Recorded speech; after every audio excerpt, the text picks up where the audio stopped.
నమస్తే, నేను మీ సుగుణ నాయుడు. తెలంగాణలో పార్టీ పెట్టి ఆ పార్టీని కాంగ్రెస్ పార్టీలో విలీనం చేసిన వైఎస్ షర్మిల ఏపీ కాంగ్రెస్ పార్టీ అధ్యక్షురాలుగా గత 3 రోజులు బట్టి అనేక రకమైన సభా వేదికగా ప్రచారాలు కొనసాగిస్తున్నారు. ఈ ప్రచారాల సమయంలో తన సోదరుడైన వైఎస్ జగన్ పై అనేక రకమైన విమర్శలు గుప్పిస్తున్నారు. ఈ విమర్శలపై మనతో మాట్లాడడానికి ఉన్నారు ప్రముఖ రాజకీయ విశ్లేషకులు దేవేందర్ చందాపురం. సార్ నమస్తే. నమస్కారం మేడం. మనం చూసుకున్నట్టయితే షర్మిల కాంగ్రెస్ పార్టీ అధ్యక్షురాలుగా గత 3 రోజులు బట్టి అనేక రకమైన ప్రచార సమావేదికగా ఆవిడ కొనసాగిస్తున్నారు. ఈ సమావేశంలో ఈ రోజు ఒక ప్రెస్ మీట్ లో ఒక సభా వేదికగా ఆవిడ వైఎస్ జగన్ తన సోదరుడైన వైఎస్ జగన్ పై అనేక రకమైన విమర్శలు గుప్పిస్తున్నారు. దీనిపై మీరేమంటారు? ఇప్పుడు వైఎస్ షర్మిల గారు సభా వేదిక నిండు సభా వేదిక వాళ్ళ సోదరుడైనటువంటి సీఎం జగన్ గారికి స్పెషల్ స్టేటస్ ఎలక్షన్ ముందు అంటే తను ప్రతిపక్షంలో ఉన్నప్పుడు కానీ ప్రజలకు ఎలాంటి ఉన్నాడో మనం చూసాం.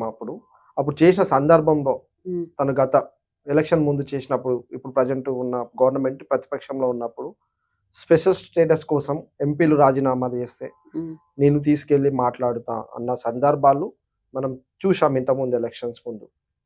అదే విషయం పైన షర్మిల మాట్లాడుతుంది. షర్మిల మాట్లాడడంలో ఆంతర్యం ఏమున్నదంటే ఇక్కడ ప్రాంతీయ పార్టీ, ఇది ఏదైతే జగన్ ప్రభుత్వం ఉందో అది ప్రాంతీయ పార్టీ. ఇప్పుడు ప్రభుత్వం ఉండి కూడా స్పెషల్ స్టేటస్ ఎందుకు తీసుకురాలేదు అని చెప్పేసి దానిపైన క్వశ్చన్ వేయడం అనేది మనం చూసాం. జగన్మోహన్ రెడ్డి గారు తన చెల్లి పైన మరి ఎలాంటి రియాక్షన్ అవుతాడు, మరి ఎలాంటి ఆన్సర్ ఇస్తాడు అనేది చూడాలి. ఆమె ఈ విషయం పైన చాలా కసరత్తుగా 3 రోజుల నుంచి 4 రోజుల నుంచి అనేది ప్రతి మీటింగ్లో మాట్లాడడం అనేది ఒక రాజకీయ అంశాల్లో చాలా హాట్ టాపిక్ అయింది. మరి తను పార్టీ విలీనం చేసినప్పుడు కాంగ్రెస్ పార్టీకి ఎక్కడైతే తనకు సపోర్ట్గా ఉంచి తనకు పిసిసి పదవి ఇచ్చినప్పుడు తన మాట్లాడడంలో అపోజిషన్లో ఉన్న ప్రజెంట్ లీడింగ్లో ఉన్న పార్టీ పైన మాట్లాడడంలో అనేది కొంచెం కరెక్టే అనిపిస్తున్నది. కానీ దీనికి గత ప్రభుత్వం ప్రతిపక్షంలో ఉన్నప్పుడు మరి ఈమె మాట్లాడిన సందర్భం చూస్తే అప్పుడు మరి తను వైఎస్ షర్మిల జగన్ ఎంబటినే ఉంది కదా, అప్పుడు అది ఎలా మర్చిపోయింది? మరి అప్పుడు అంటే సోదరభావంతోనే కదా తను అప్పుడు వైఎస్ఆర్సీపీ పార్టీని అనేది ముందుకు నడపాలి, వైఎస్ఆర్సీపీ పార్టీ రాజశేఖర రెడ్డి ప్రభుత్వం తీసుకొస్తానే కదా ముందు తీసి వీళ్ళిద్దరు అన్న చెల్లెలు కలిపే కదా ప్రభుత్వాన్ని ఏర్పాటు చేశాక తిని వెళ్ళి మళ్ళీ తెలంగాణలో పార్టీ పెట్టి అక్కడ 2-3 సంవత్సరాలు ఉండి అది కవర్ కాకపోతే మళ్ళీ వచ్చి కాంగ్రెస్ లో కలిపి పిసిసి పదవి రావడం అనేది చూసాం మనం.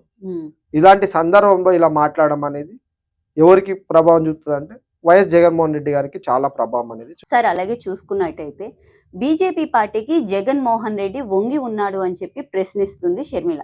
దీనిపై మీరు ఏమంటారు? అసలు ఇప్పుడు రాష్ట్రంలో ఉంటే ఎమ్మెల్యేలు జగన్మోహన్ రెడ్డి గారు గెలిచిన దాన్ని మీకు చూసుకుంటే 152 సీట్లు ఎమ్మెల్యేలు గెలవడం అనేది చూసాం.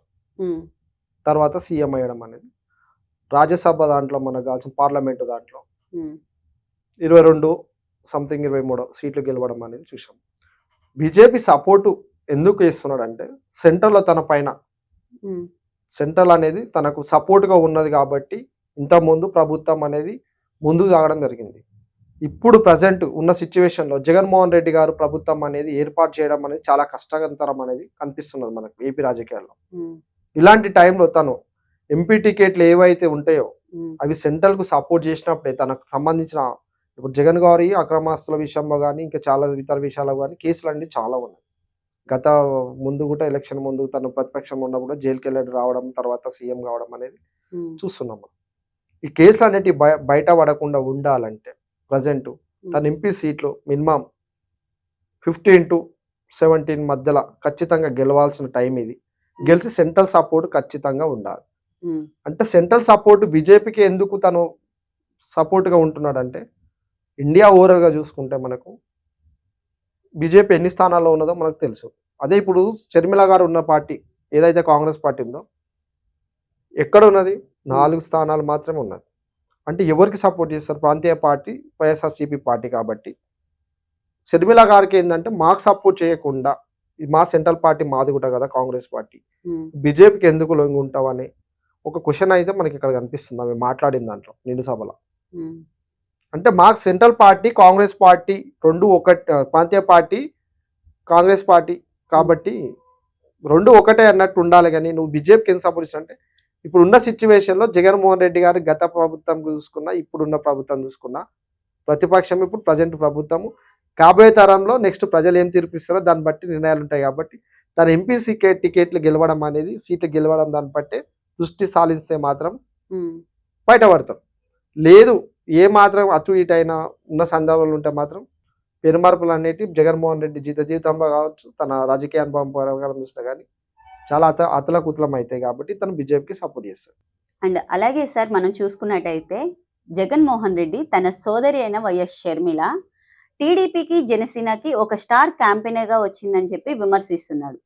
దీన్ని అసలు ఎలా చూడొచ్చు అంటారు ఈ విమర్శని?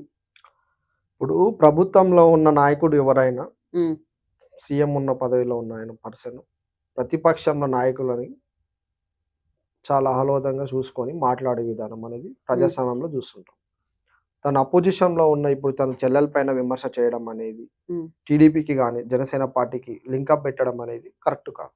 ఉమ్, ఎందుకంటే తను ఒక సెంట్రల్ పార్టీలో ఉంది. తను కూడా టీడీపీ కానీ జనసేన పార్టీ కానీ ప్రాంతీయ పార్టీ, వైఎస్ఆర్సీపీ కూడా ప్రాంతీయ పార్టీ. ఇప్పుడు రీసెంట్గా జరిగిన ఒక వాళ్ళ వైఎస్ షర్మిల గారి వాళ్ళ ఇంట్లో చిన్న ఫంక్షన్ జరిగింది కదా, వాళ్ళ కొడుకు వాళ్ళది. ఉమ్, ఆ ఫంక్షన్లో చూసుకొని కూడా అలా మాట్లాడడం అనేది అనుకోవచ్చు కదా రాష్ట్ర ప్రజలు.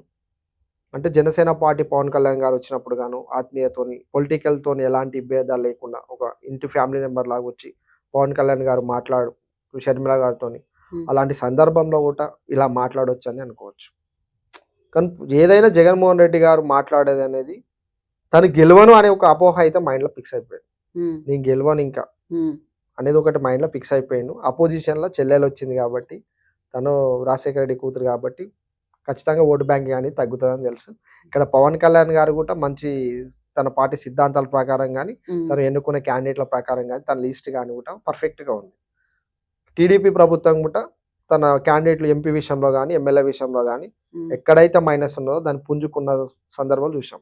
ఉమ్, జనసేన పార్టీలకు వలసలు అనేటివి వైఎస్ఆర్సీపీ సంబంధించిన పార్టీకి సంబంధించిన వాళ్ళన్నీ ఉమ్, వీళ్ళకి వస్తున్నారు జనసేన పార్టీలకు. కాబట్టి ఈ షర్మిల పైన ఉమ్, షర్మిల కూడా టీడీపీకి జనసేన పార్టీకి లింక్ ఆఫ్ ఉండి ఏమైనా ఓట్ బ్యాంకింగ్ అనేది నాకు తగ్గిపోతామని భయంతో ఉమ్, తన మైండ్ లో ఏది మాట్లాడాలో అర్థం కాక సిచ్యువేషన్ లో చెల్లి పైన విమర్శ చేయడం అనేది మనకు పర్టికులర్ గా మనకు ఇక్కడ క్వశ్చన్ లోనే అర్థమైపోతుంది.